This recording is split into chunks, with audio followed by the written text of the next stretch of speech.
Hello, everyone. Hello, everyone. Welcome to our podcast, Ruffled Feathers. Today, our topic and discussion is going to be infertility. If you guys are not aware, infertility awareness is next week, and we decided to jump on and do it earlier this week. And we have a special guest with us today, Miss Kim Alexander, and also the CEO of A Mother's Love. So let's welcome her, you guys, Hello, to our topic. everybody. So what's going on, Kim? How are you? I'm good. I'm really, really good. I'm excited that you guys actually had me on to talk about infertility. Actually, for Mother's Day, A Mother's Love will be donating care packages to local hospitals to mothers who have suffered a miscarriage. So I'm glad you had me on so we can talk about that and some things we have upcoming. So. Tell us more about A Mother's Love and what the type of services that A Mother's Love brings, so they can get more familiar with you, just in case they want to get in contact, and then also give them your information as well. Sure. So A Mother's Love was just a thought back in 2018. So I suffered several miscarriages, and throughout those miscarriages, you kind of felt hopeless or lost because you don't bring that baby home with you. And leaving the hospital wasn't like they were providing me with anything, any pamphlets, anything to just to help me throughout the process. So it was, like I said, it was a thought in 2018. And I talked to my husband about it, and he was like, "Yeah, go ahead, go, just start it." And so it started off with just me documenting my story in regards to losing the twins that I had. My husband recorded the video for me, and I kind of just wrote down my thoughts. And then that turned into me creating a nonprofit to where I wanted to at least put together care packages for women just like me. And then inside those care packages is inspirational books, self-help books, aromatherapies, and just a lot of different goodies that I think that is needed and is helpful for the woman to start their journey to healing after losing a baby through miscarriage. So that's what we're doing right now. We also have podcasts that we bring on, and we're talking about our journey. This upcoming month in May, we'll actually talk about the spiritual side of pregnancy and miscarriages, and then we'll also bring in the mental health aspect of that as well. Okay, awesome. You are doing some amazing and great things. I'm excited to have you on the show as well. I suffer with infertility, so this subject today is very personal. It's very emotional, so I want everybody that is watching to understand and maybe to get a better insight of what we are going through personally as women trying to conceive and have a family. So you ready to start this off, Kim? Yeah, go ahead. So tell us, how did you discover regarding your infertility or your miscarriages? How did that come about? Do you know? I never knew that I had issues in regards to getting pregnant or anything. It's just, so my husband and I were married. I think a year into our marriage, I got pregnant, and I miscarried. And you kind of hear about miscarriages, but people don't really talk about it. So when I miscarried at 6 weeks, I'm like, okay, what is this? The doctor really didn't explain it to me. She just said, oh, you miscarried, but don't worry, you can get pregnant again. Just try within, I believe it was 4 weeks or 6 weeks or whatever. But it really, I still was lost. Like, what is a miscarriage? Why did I have it? Why is this happening to me? I'm in my 20s, or at the time I think I was 30, sorry. In my early 30s, I'm healthy, I'm young. Like, I didn't really understand it.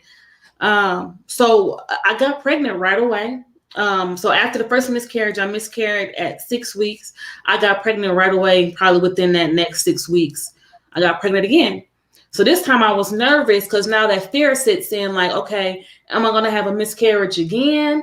Am I going to make it past my 6 weeks? What's going to happen? So I made it past the 6 weeks. And so, excited. And, I never, again, this is like my second pregnancy, just like my first one, I told everybody. So this one, I kind of told people too. I didn't know the whole rule of don't tell nobody until you know what I'm saying, Yeah. pass a certain mark or whatever. Mhm. So I'm Mhm. telling people, and this time I started bleeding. And prior to that, I should say, my cousin asked me like, "Hey, how are you doing?" And she said, "Are you in any pain or anything?" And I'm just like, "No, I'm fine."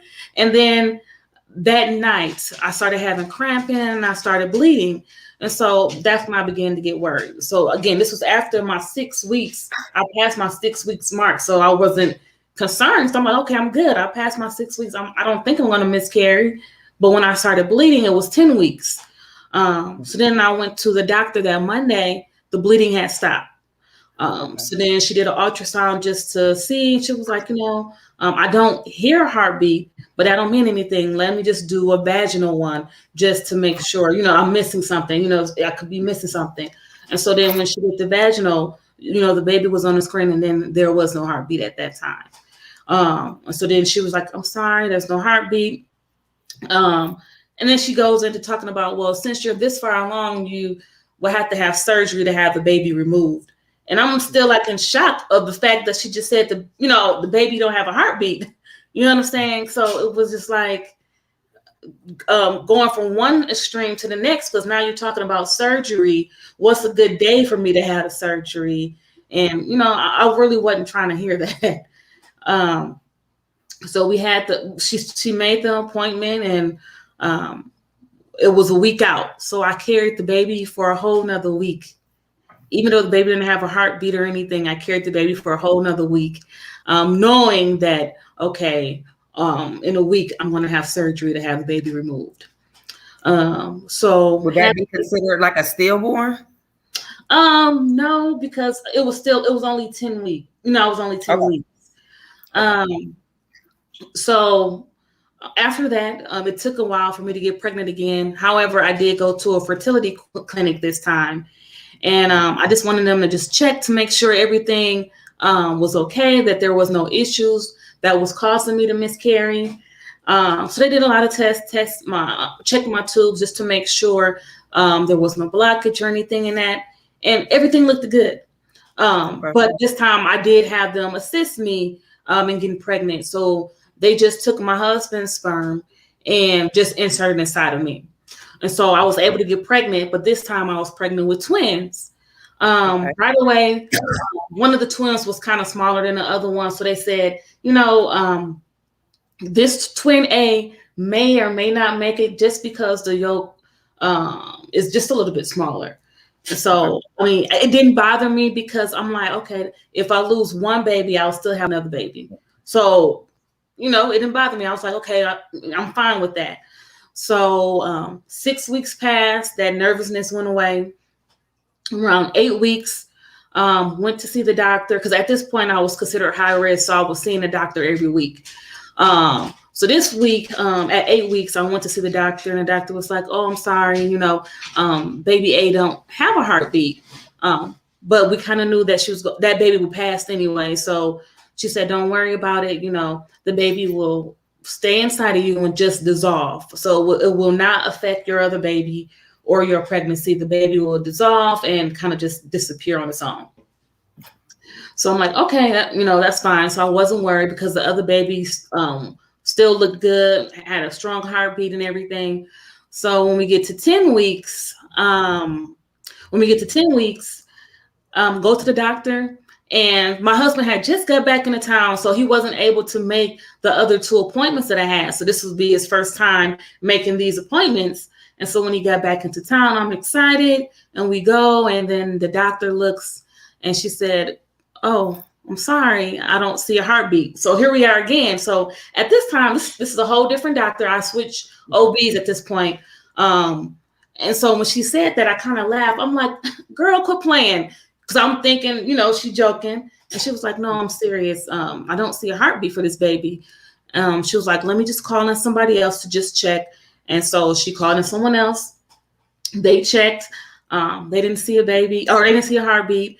And so then they checked to see if maybe it was blood around the baby that caused, the baby's heart to stop or whatever, but they didn't see any blood. And so she said, yeah, I don't know what happened. She said, the baby from when I saw you last week, everything looked so good. And now this week, the baby doesn't have a heartbeat. So then here we go again with the whole scheduling of the baby getting removed. So we scheduled that appointment. And so when it was time for the baby to get removed, I just asked the doctor at least one more time just to check to make sure that the baby didn't have a heartbeat. She checked, and again, there was nothing. So at that point, I'm just like, Lord, why does this keep happening to me? We had the baby removed, and I had a rough time when I lost the twins. I didn't get pregnant right away. I lost weight, worked out, and just focused on myself. And then I got pregnant like a year later. And I think it was just with losing weight or whatever. And so this last pregnancy, which we lost the baby last year, right at the height of COVID. So we lost the baby February 2nd of 2020. But that pregnancy, we were not trying to get pregnant. So this baby was a shock to us. And we were like, oh, okay. And, we're just like, it's all in God's timing. We're excited. This time I kind of did my research on my own, and I was kind of telling the doctors what I wanted. I still had the same OB, which I regret. I probably should have switched out and switched to a maternal fetal medicine OB doctor, which specialized in, because I thought the OB that I had specialized in high risk, but I should have switched to someone who really specialized and focused on women like me who had issues. You know what I'm saying? So got pregnant again. I did my research. I told the doctor what I wanted. I told her what kind of medicine I wanted to put on to help me. And so again, you have that nervousness because in my mind, I miscarried at 6 weeks, 8 weeks, 10 weeks. And so that was my concern, making sure I got past all of that and made it through my first trimester. And so the OB I had, I think that was just her main focus, because she kept saying, okay, I know your past history. My main goal is to get you past this first trimester. And that's pretty much all she was focusing on. Okay. And so I can't remember the medicine I told her to put me on. Was it Climoid? No, I think progesterone, I think, or something. I can't remember, but it kind of helps you. More to it helped me a lot. Yeah, okay. No, not estrogen. I can't think of the name of it. But it helped me from miscarrying pretty much. And so it was just some pill inserts that I had to insert vaginally every day. Okay. At a certain time. And it really did help. So when I got to my first before I got to my first trimester, she was like, okay, you're close. And I said, you know what? I said, when we get closer, I want you to check to make sure my cervix is not incompetent. Because if it is, I don't want to lose this baby. I want to do everything I can to keep this baby. And so she said, okay, yeah, we're going to do everything we can. So once we get past this first trimester, we will check to make sure your cervix is okay and strong enough to hold the baby. And so we got past the first trimester. She took me off the medicine that I was originally on, and I didn't understand why. I didn't understand why she took me off of it, because I could have stayed talking to other people. I can't remember the name of it, but you could stay on it for I think up to like 20 or close to 30 weeks or whatever. But she took me off of it, and she said it's a 1% chance you will miscarry.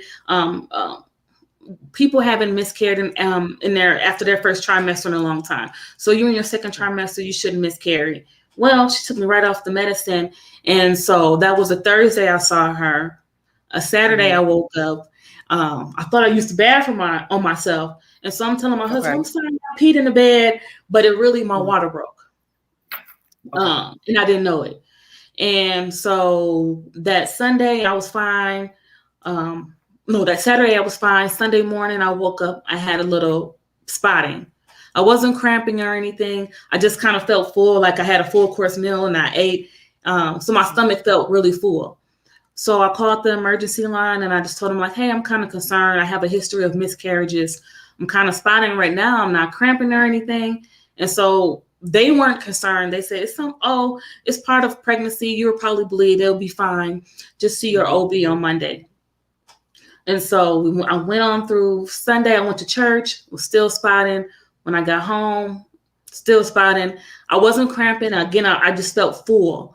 And later that night, I just told my husband, I'm like, you know what? Take me to the hospital, take me to the ER, because something is not right. Even though I'm not cramping, I'm still spotting and I feel just very full.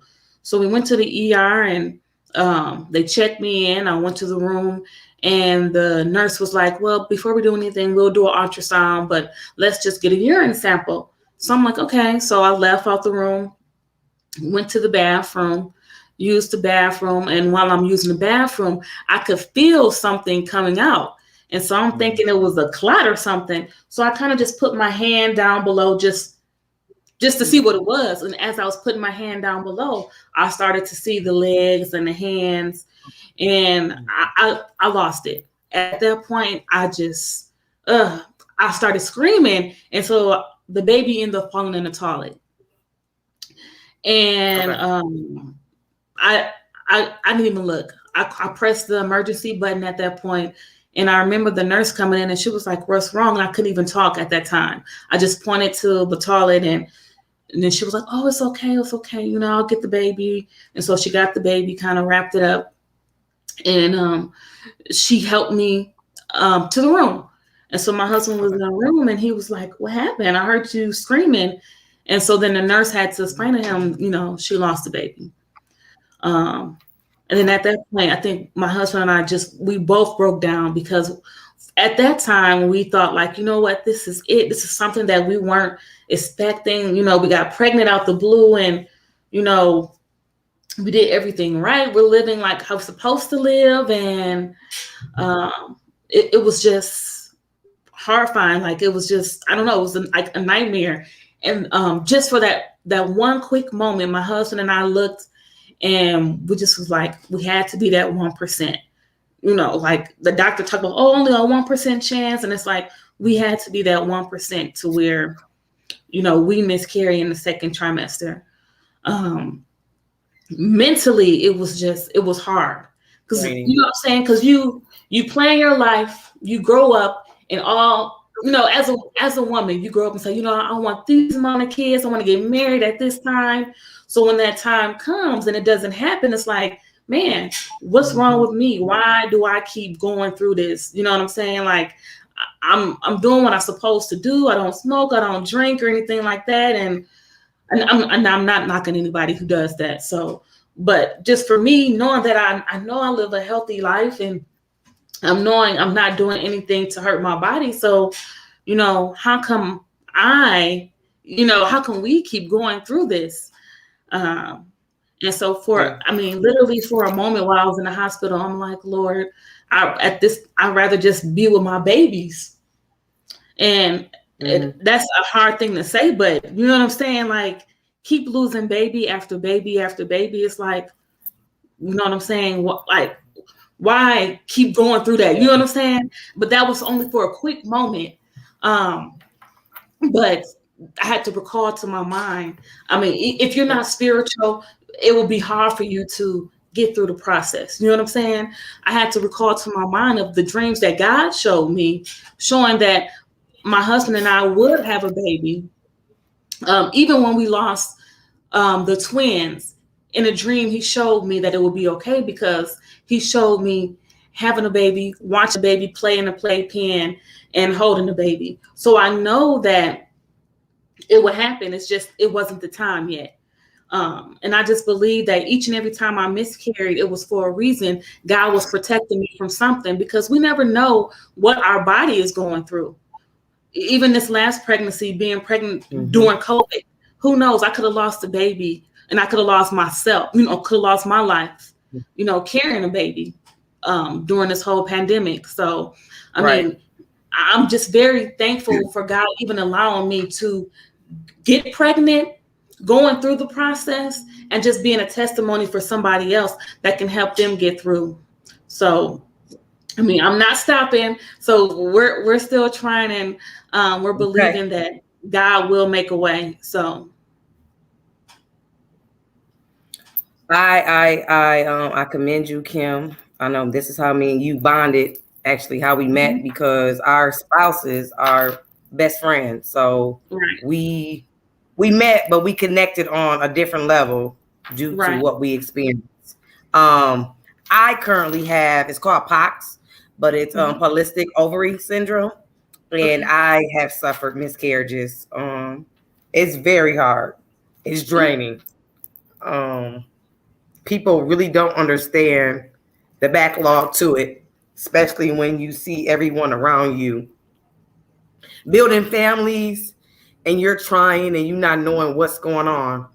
I've been to the doctor. I have had to get dye shot in my tubes during my cycles. I have had to go multiple times getting blood drawn. I have blockage, and I also have cysts on my ovaries. And what that does is it stops the estrogen from producing from your fallopian tubes to your organs. And sometimes I'm in so much pain where I can't move. I'm depressed because it caused depression. My weight fluctuates up and down. It's just an ongoing roller coaster. You know, people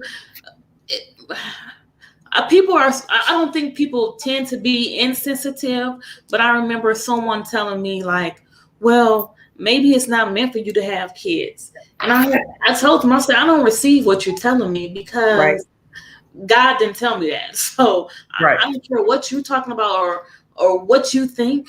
I'm not receiving what you're saying, because I mean, our desire is to have children, and you know what I'm saying? Like, it's hard because people say the craziest stuff to you, and to think that it will affect you, you know, and because, like, even when just to get invited to parties, and I know people don't mean harm by it, but it's like to see, you know, them with throwing parties for their children, and it's like, I could have had my son or my daughter, you know, too. It's like, I kind of be in my feelings. I had a moment yesterday. We were at Hobby Lobby, and we were just buying stuff, you know, for my husband's business. And I was just seeing all the stuff for, like, little girls, the little shoes and the little turbans you can put on them and the clothes. And I kind of got emotional, because it's like, man, you know, that's my desire, is to be a mom. I mean, I know I'll be a great mom. I know I will raise my kids the way how my parents taught me and how my parents raised me, you know what I'm saying? And to give them all the love that I can. But that moment hasn't happened. You know what I'm saying? So I don't know. I agree. You know, I have four step kids.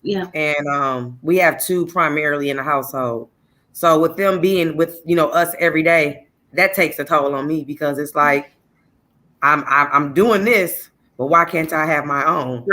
And doing all the testing each month. You know, they say women, you know, if you don't know about infertility, you can still have your period. You can miss your period, or you can not have your period and still have infertility. It's so many different diagnoses behind infertility. Each woman is differently. And in my case, I have my cycle every month on time, like clockwork, 5 days out of the week. My problem is that I don't produce enough estrogen, and my eggs do not flow within my fallopian tube around the time that I have my menstrual cycle. I have a blockage, and my blockage are my cysts on my ovaries. So my cysts can erupt at any time. Any given time, I can have cysts. I have polyps. So right now I have maybe 5 on one side and 2 on the other. And within just a couple of days, I was in pain because my cyst erupted.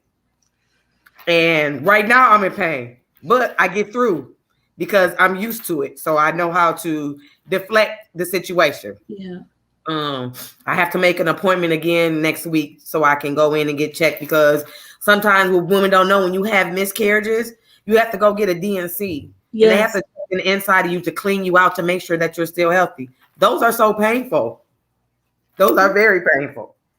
And if you don't have the right people behind you, you will lose your mind. Yes. It's been times where I've cried myself to sleep. It's been times where I just shut down.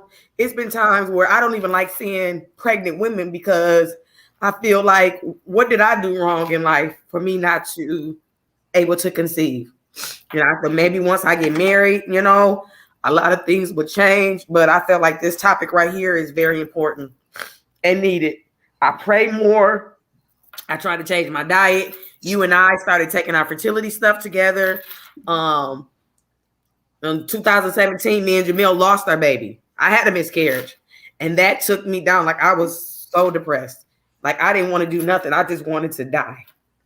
But I had him, but then I had my kids too, my stepkids. So they helped me get through. And I have my parents and I have my friends.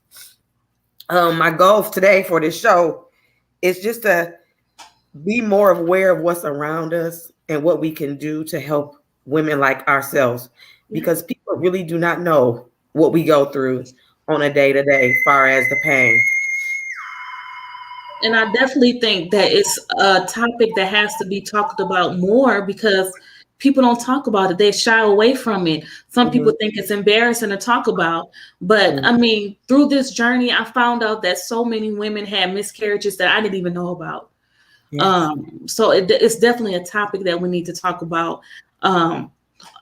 Before we go any further, I know there's a foundation that I just found it through social media, just doing my research. It's called CADE Foundation, CADE, CADE Foundation, and they give grants to women to help them on their fertility journey. So if you want to get fertility treatment or anything like that, they give out grants to help you along the way. So if anyone's listening, definitely go check them out. I think they put up an application just recently for women to apply who is having infertility issues, so they can give out the grants.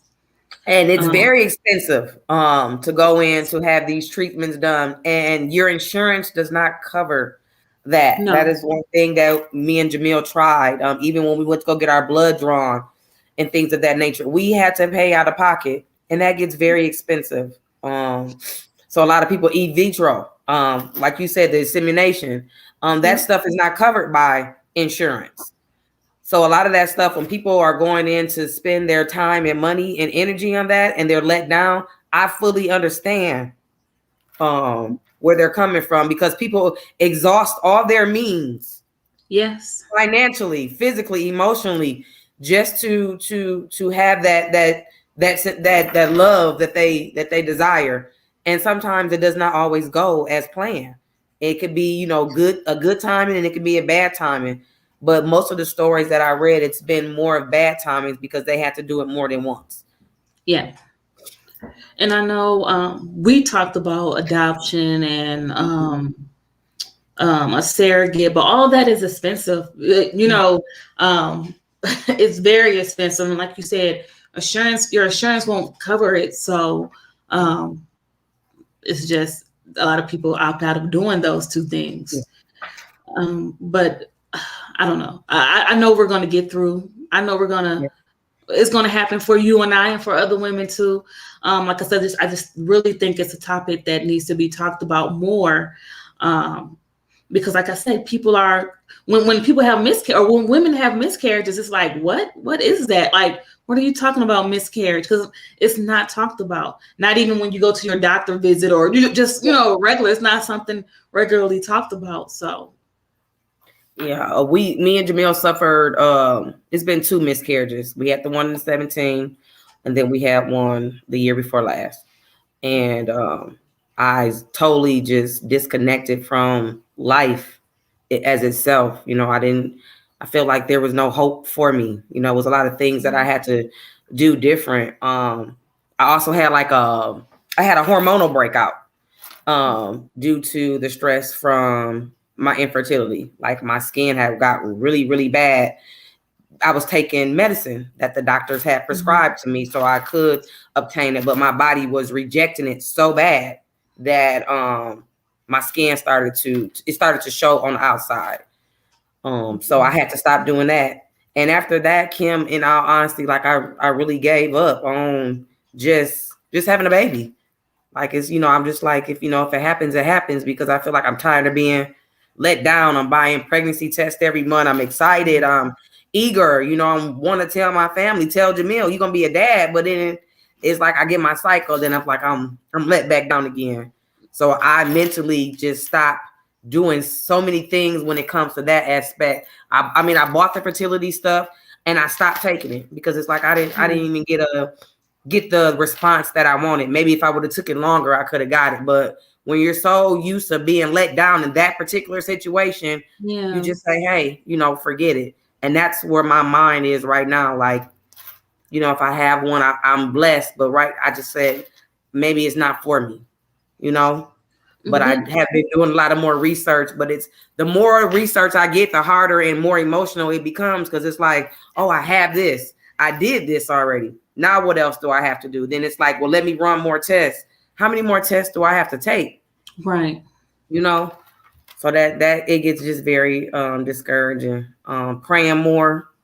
I'm working on believing more. I'm really trying to do, but just having a better faith in that aspect. I think that's something that I need to do when it comes to the infertility thing. I talk about it, but then I don't talk about it because I get very emotional because I see others around me who have children, and I'm just sitting here like, dang, where did I go wrong?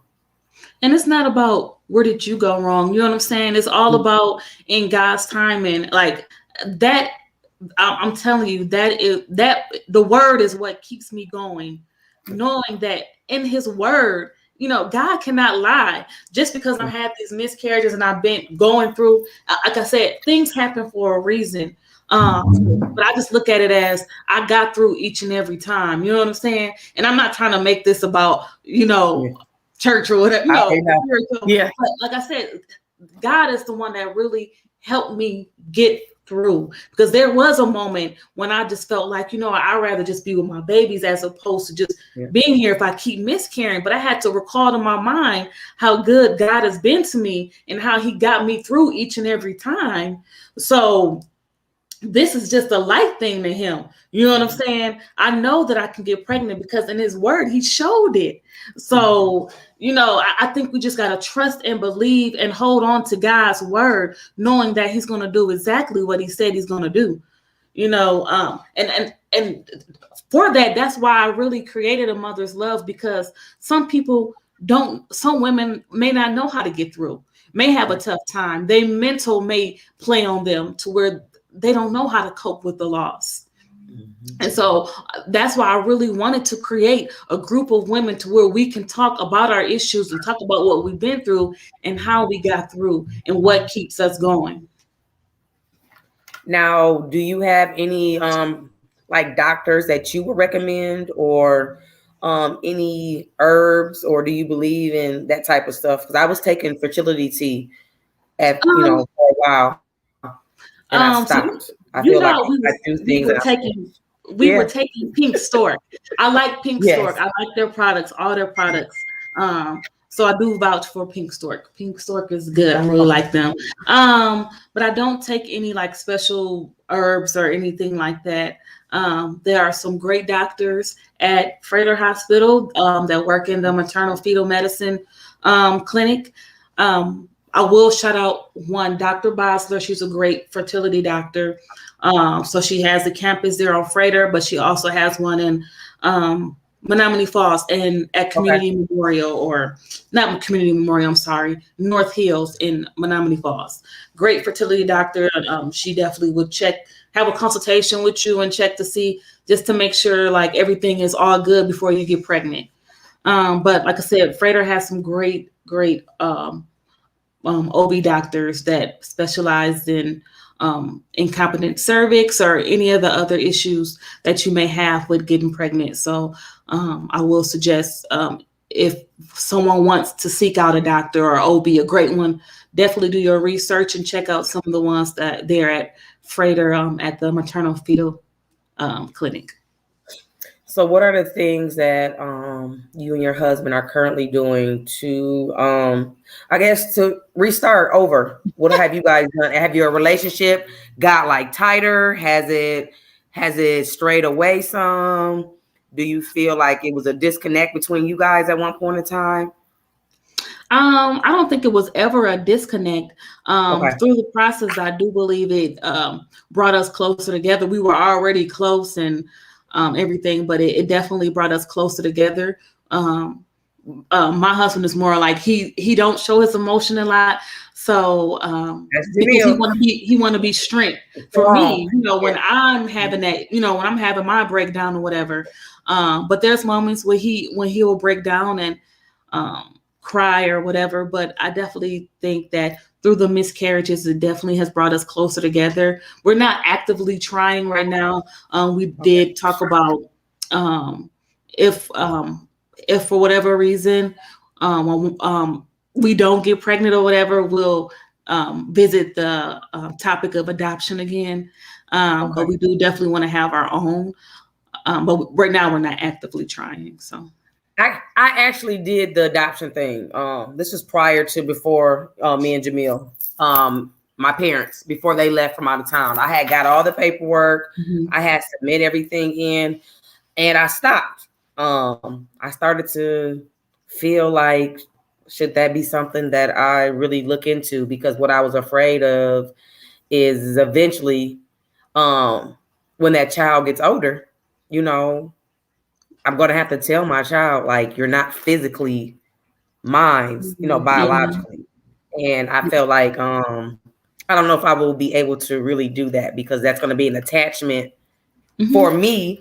This is something that I really wanted.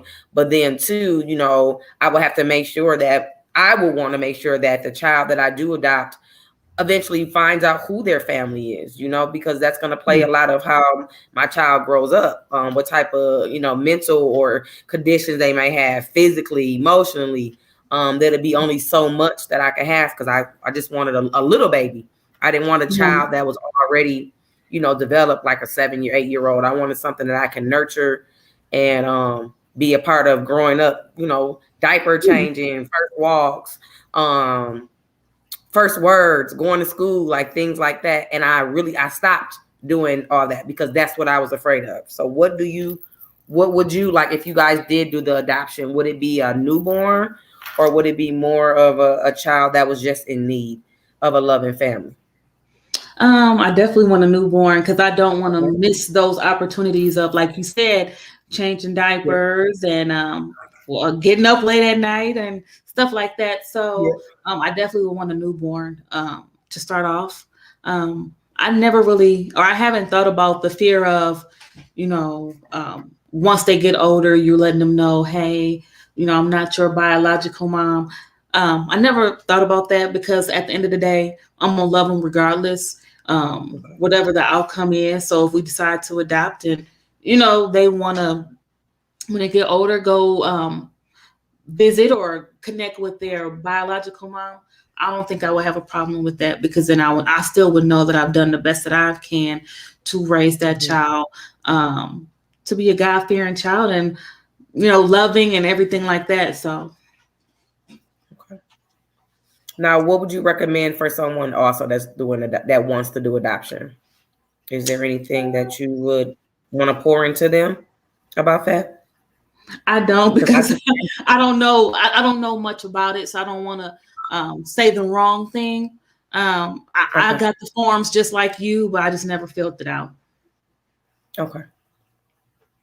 We are live, so if you guys have any questions or questions that you guys would like to ask us, you guys can tune in, and we are open to the questions that you guys may want to ask us. Oh, we appreciate you guys too. Thank you. So Kim, so more about these doctors. How did you meet these doctors? How did you find these particular doctors? So my sister, she works, and I don't want to give all her information out, but she works at a hospital, and she kind of recommended some of the doctors. She does work at Freighter. My sister, along with my cousin. My cousin definitely had Okay. some infertility issues as well. So if you go listen back to my second episode of the podcast, she's on my second episode and Okay. she talks about her journey. But we connected very well through our process because we both were going through pregnancies and miscarriages around the same time. And so she kind of connected me to some doctors, as well as my sister connect me to some doctors at Freighter that she directly works with, and stated that, you know, there's some great doctors. So, and so I kind of just did my own research and kind of looked them up and looked up their bio and just look what was best fitting for me. Okay. Yes, I have tried V steaming and womb cleaning to increase my fertility. I still have blockage in my fallopian tubes. So the fertility, the steaming didn't help. What it helped with is more with my cramping, my menstrual cramping, every month. And also stopped my blood clots because I used to clot real heavy. And when I did do my beat steaming, that did help, but it didn't help me with the infertility part. It helped me more with controlling my cycle each month and having that more regulated. Have you tried beat steaming, Kim? I Great haven't. I question. heard about it. I heard about it, and I definitely want to try it, but I haven't tried it yet. I was doing V steaming once a month. I did it for maybe 6 months straight. I do need to start doing stuff a little bit more longer. I get discouraged very easy, especially in that department of my life when it comes to trying to have a child. And if I don't get results right away, I get very frustrated. So I probably should have started doing a little bit longer. But yes, it was only 6 months. I also wanted to start doing acupuncture. I looked into doing that for womb stimulation. I'm very afraid of needles, so I bagged back from that. I think it's something that I still want to try eventually. But the V steaming, I feel like that is a good, and my herbal teas.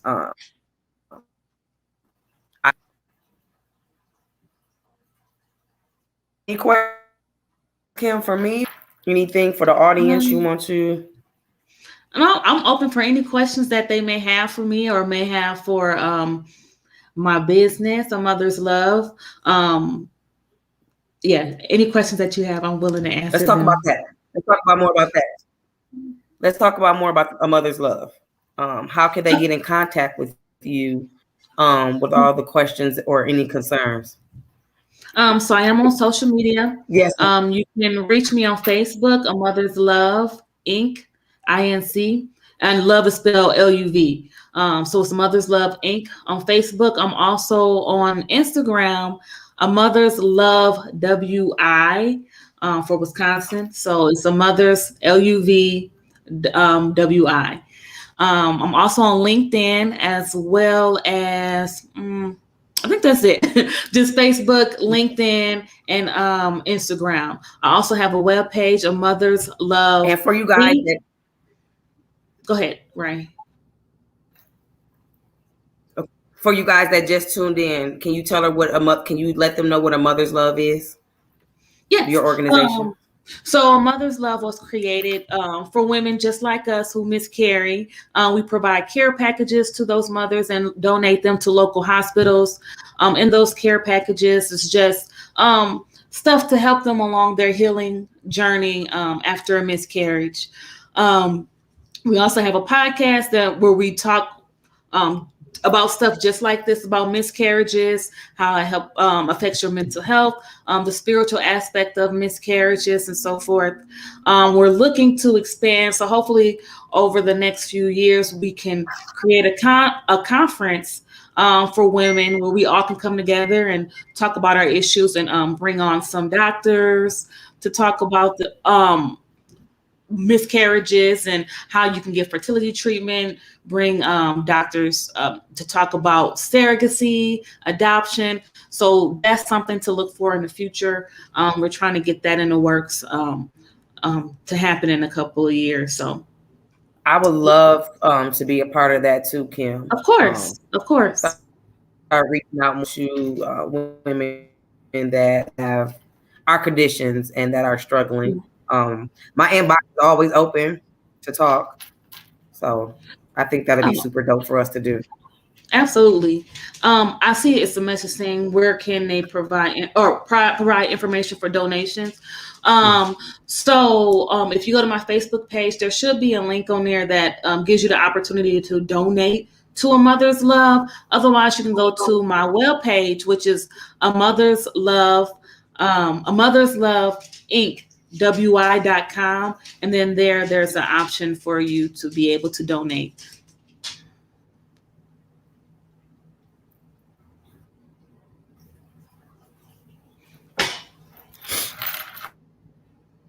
Can you hear me? Oh,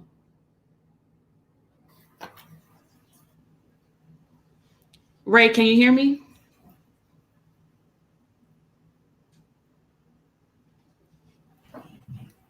Can you hear me, Kim? I think it's like it froze. Can you hear Yep, I me? can hear you. Mm-hmm. Okay, because I can't hear you on your. Okay, there we go. There we go. Looks like we had a small disconnection. Now you said that you're giving away some Mother's Day baskets for those Yeah. mothers who have suffered miscarriages. Is there a certain Yeah. hospital, or how do you get in contact with these type of things? Different hospitals that I just go throughout the city of Milwaukee and just donate several boxes to them, to their maternity ward, or not maternity ward, but just to like the front desk portion to where they can deliver it to the maternity ward. But I also have individuals who work at hospitals that kind of help me out and deliver the baskets for me as well. But if you know someone who suffered a miscarriage, definitely Okay. reach out. You can reach out by inboxing me, and if you want them to have a basket or anything like that, I definitely could put a basket together for them. So What all comes in the basket, Kim? Tell us what comes in the basket. the basket varies. It all depends on what the sponsors. I have certain sponsors who donated items. So it can be from aromatherapy type items like candles, lotions, oils, self-healing books, whether it's like hair products, pink stork products. And you know, I love my pink stork stuff. So the pink stork products, any comfy like footies, just a lot of stuff just for the woman to help them get through this journey. So Now with Pink Stork, let's talk about Pink Stork because you actually introduced me to Pink Stork. I seen it, but I didn't know exactly what it was. And once I start using it, it's really good. The teas are good. What else did we get, Kim? We got the prenatal vitamins and we got the candies, didn't we? yes, the candy helps. Yeah. So one of my coworkers put me on a pink stork, and we started using it around the same time. And she got pregnant first, and then I got pregnant right after. But I didn't put any thought into it. I was just taking it, taking the teas because I like tea, and the candy was pretty good. So I didn't really think like, okay, this is gonna work or whatever. But we both took it. She got pregnant first, and then I got pregnant right after. And I'm not saying this is like a God sent type of stuff, but I love their teas. It's for women. It was created by women, and it's for women. It's a spiritual based company, and specializes in women and their infertility issues. So they definitely have like prenatal pills, teas, candy that can help you along with the prenatal stuff. They have postpartum tea to help you after you have the baby. And so I actually reached out to them, and they had provided me tea. So once I lost the last baby, they provided me tea. And one thing I forgot to talk about. So when I lost the last baby, again, the doctors didn't tell me like what would happen afterwards, because that was my first time where my water broke and me actually delivering the baby. So I got home, and maybe like a few days later, my breasts got really, really hard, and I didn't understand why. Well, the milk was forming. Okay. And so then shortly after, milk started coming out my breast. And that moment right there alone, I think was the hardest because I have this milk is developed, is coming out, and I have no baby to give it to.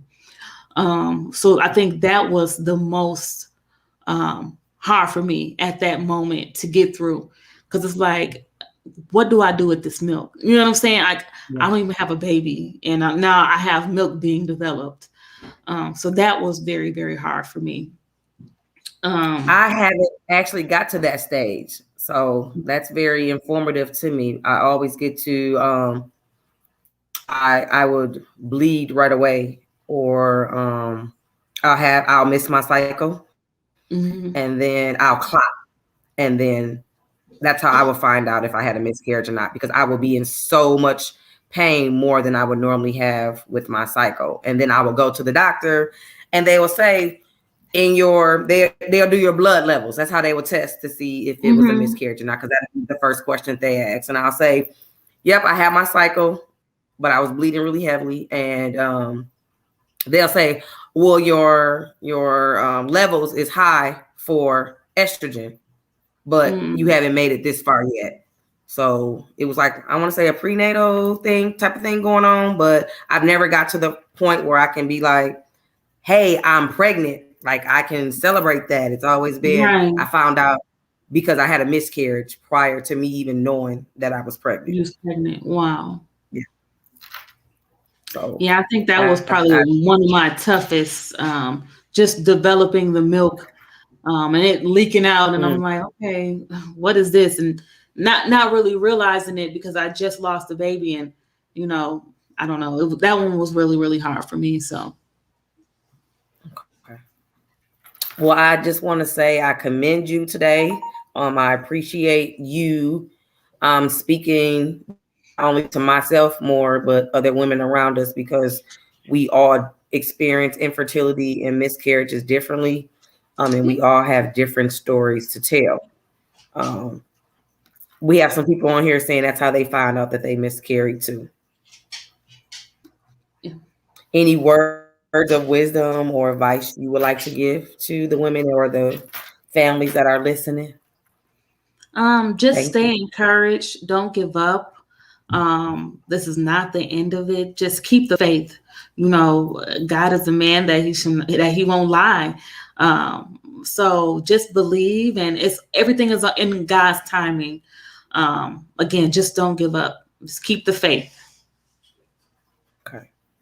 Do you recommend like any do you do any studies like on your own? Have you looked up anything outside of your doctors of what you think you could do or change differently? Um, no, I just right now I'm really just focusing on being very healthy. So just losing because I still have a little bit of the baby weight still Okay. from the last pregnancy. So I just want to make sure that I'm at a healthy weight. So when I get pregnant again, there is no issue. So just making sure my blood pressure and everything else is where it needs to be because that's one of the main things. You definitely want to make sure that your weight and your blood pressure is a-okay before you even try to get pregnant or have a baby, because that can be detrimental. Now, my fertility doctor was trying to put me on birth to see if that would change my, I guess, my system, my menstrual, to see if Mhm. I be on it for so long and take it off. Have you heard about that before?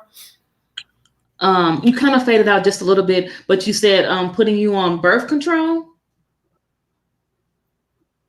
Yeah, so my doctor was recommending me for Jamila and I to start birth control, right? To do Hmm. it for like a year or two. And then after the year or two, they would stop. I should stop because they said maybe, once I stop my cycle for a certain amount of time, maybe it'll trigger. It's like I guess a mental thing they was trying to do. I tried it, but the birth control didn't really, I don't know, it had me feeling some type of way. So I stopped Um, taking it. And then I wanted to be on Climoid, if I'm saying that right. And Clomid. that is to produce the baby. Clomid, yeah, Clomid. Mm-hmm. And I was a little hesitant on that. I was reading some reviews about it. Have you heard about that? I don't know about the Clomid? birth control aspect of it. Because I never was on birth control. But I have heard of Clomid, and Okay. I do believe I was on Clomid just during my fertility process to help me get Okay. pregnant for that period of time. But I think I probably was on it for like maybe a week, and that was it.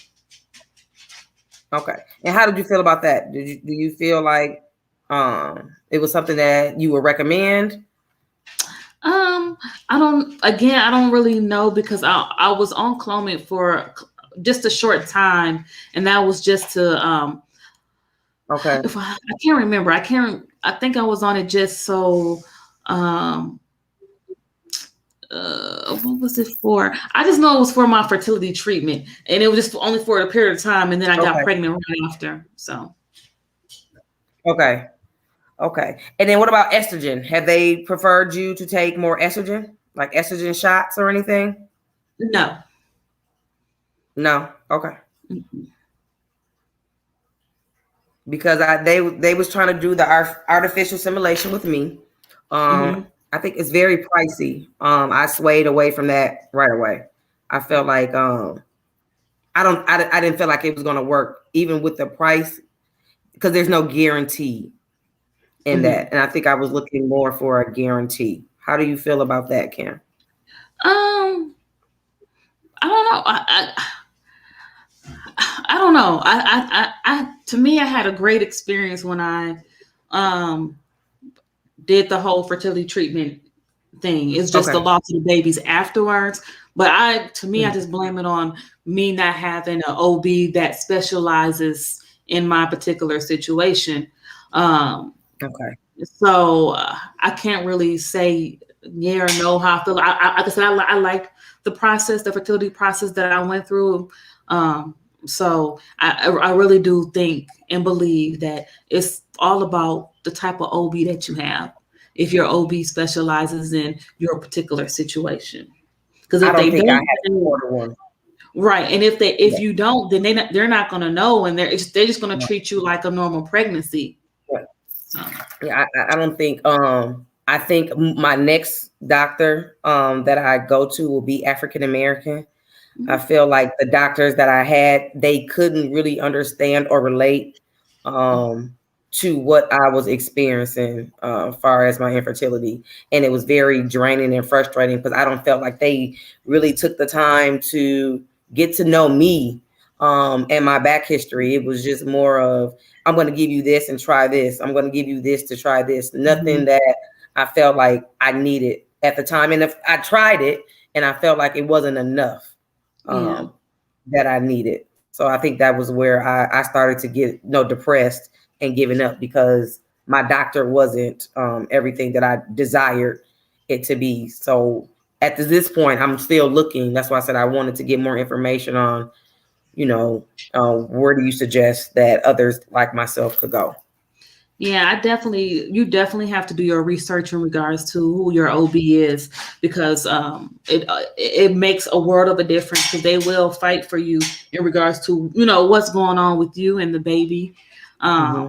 So definitely, like I said, I recommend some of the OBs at Frederick Hospital in the maternal fetal care unit. I actually have an OB now there that's specializes in high risk pregnancies, just gestational diabetes, and incompetent cervix and stuff like that. So with the Okay. last pregnancy, my blood pressure did get kind of high, um, and so now I'm just trying to regulate that so that way I can get pregnant again for Okay. next time.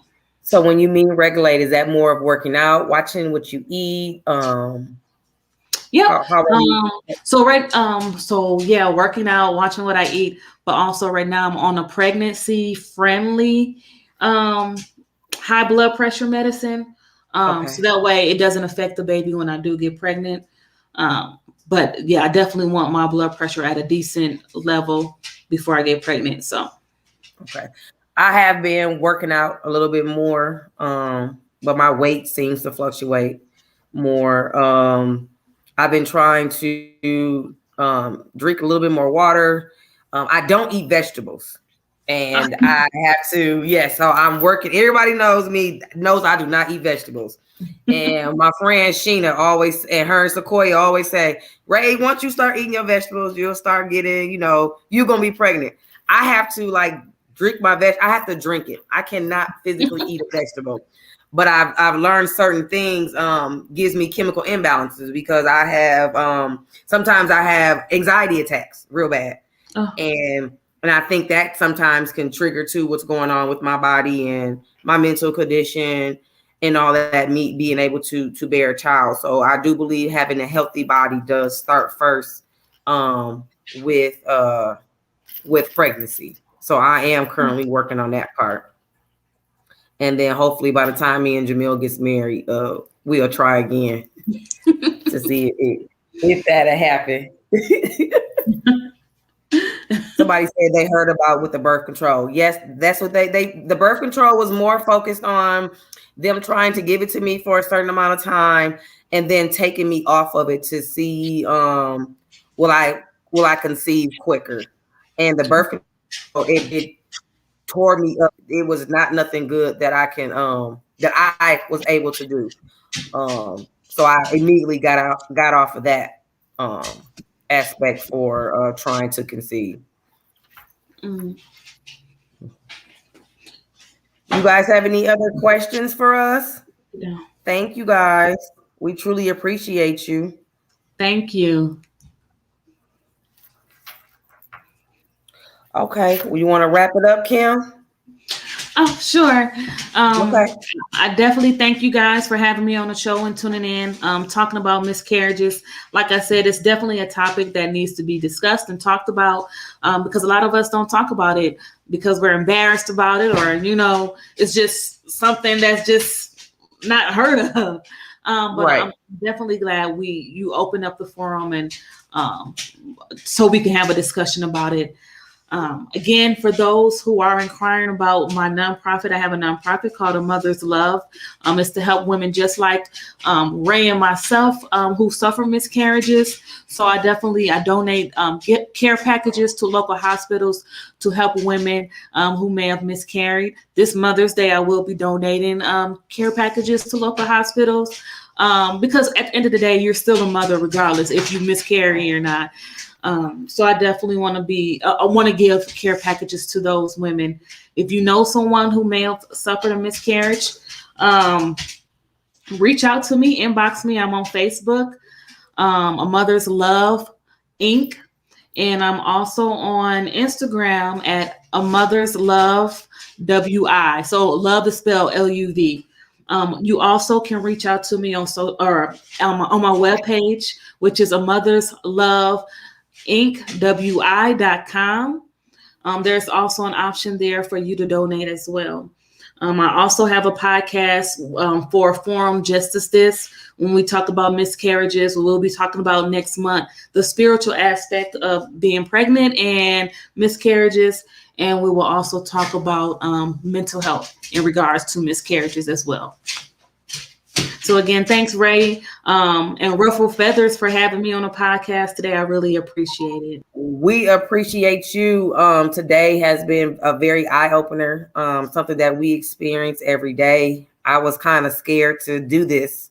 People know me, know what I go through, but not everybody knows. Because it's always when you're going to have kids or why you ain't got no kids. And people don't understand those questions sends triggers right to people. And I think people need to be more aware and cautious of the things that they ask people about that because they're not knowing the back history. Right. So I love what you're doing, Kim, with A Mother's Love. That is something that is heaven sent that I needed. Thank you. Thank you. So thank you, and thank you. You're welcome. Ray, don't start crying again because you're going to have me crying, girl. I'm going to try not to. I think this is well-needed conversation, so I appreciate you and everybody that tuned in today.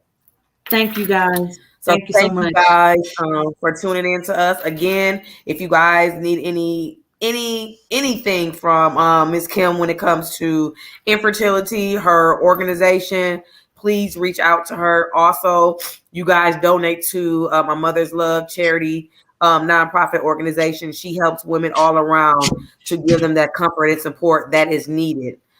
We appreciate you guys. We love you. And we'll tune in to next week. And hopefully we'll have Kim back on the show again. Thank you, guys. All right. Bye, you guys. Have a good night.